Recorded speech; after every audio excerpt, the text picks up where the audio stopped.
The sun was beginning to sink behind the distant hills as a worried woman hurried down the narrow village path. Her heart pounded with every step. Since early morning, her young son had gone out to play with the other children, as he often did. Usually, he would return home before sunset, laughing and covered in dust from his adventures. But today was different. The evening shadows were growing longer, and there was still no sign of him. The woman had searched the village square, checked the riverbank, and asked every neighbor she met. No one had seen him. A feeling of dread slowly settled in her chest. Trying to remain calm, she continued searching, calling his name over and over. Daniel! Daniel, where are you? Only silence answered her. As she reached the edge of the forest, a cold breeze rustled the leaves overhead. The villagers often warned their children not to wander too deep into those woods. Strange things were said to happen there.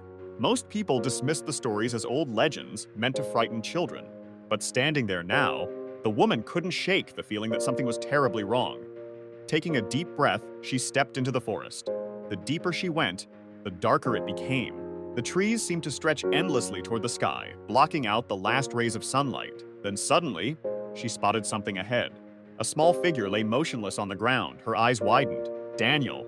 She rushed forward and dropped to her knees beside him. It was her son. Relief flooded through her, but it quickly turned to fear. His eyes were closed, his skin felt cold. For a terrifying moment, she thought he was dead. Daniel, wake up! She cried, gently shaking him.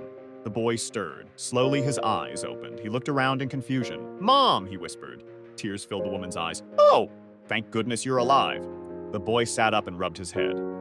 What are you doing here? He asked. The question caught her off guard. What am I doing here? She replied. I've been searching for you all day. Why are you lying here in the forest? The boy frowned as if trying to remember, then his face turned pale. On my way home this afternoon, he said slowly, I met another boy about my age. The woman listened carefully. He was standing near the path.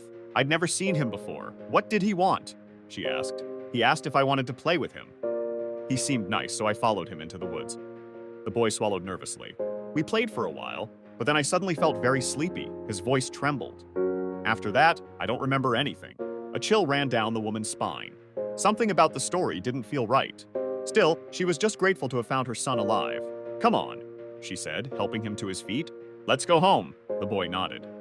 Together, they began walking back through the forest. As they walked, the woman couldn't stop thinking about the mysterious child. Who was he? Where had he come from? And why had nobody in the village ever seen him before? The forest seemed unusually quiet. No birds sang, no insects chirped. Only the sound of their footsteps echoed among the trees. At one point, the woman thought she heard another set of footsteps behind them. She quickly turned around. Nothing was there, just darkness between the trees. Trying to ignore her growing fear, she continued walking. Eventually, they emerged from the forest and reached the village. The familiar sight of their home brought her some comfort. The porch lantern glowed warmly in the fading light. At last, they were safe, or so she thought. The woman stepped through the front gate with her son beside her. But as she approached the house, she suddenly froze. Her blood turned to ice. Standing at the front door was a boy who looked exactly like her son. The child smiled and waved. Mom, he called happily. The woman stared in horror.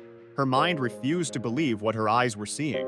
She slowly turned toward the boy whose hand she was holding, then back toward the boy standing at the door. They were identical. Same face, same clothes, same voice. Both looked exactly like her son. For a moment, nobody spoke. The evening air felt unnaturally cold. The boy at the door frowned. Mom, who's that? He asked, pointing at the child beside her.